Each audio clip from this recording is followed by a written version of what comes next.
Psal se únor 56. rok. Jakubovi na Slovensku dělal svůj první krok. Z hor si přines sílu a do dlaní správný směr. Zdeněk je chlap, co v životě hrál vždycky fér. Osud ho zavál tam, kde traktor silou hřmí. Brázdil pole, léta letí, dneska už jen sní. Býval to hasič, co hasil ohněžár. Dneska je s námi, každý večer je náš dár. Náš Zdeněk slaví, 7 křížků na zádech má. Srdce má zlatý, celá rodina ho zná.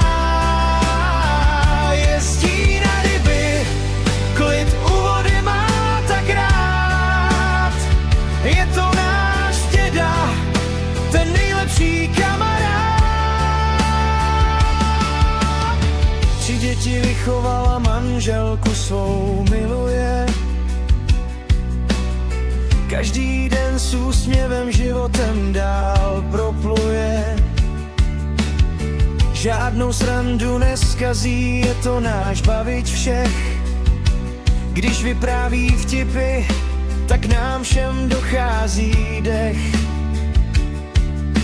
Rodina je pro něj víc než hromada pokladů.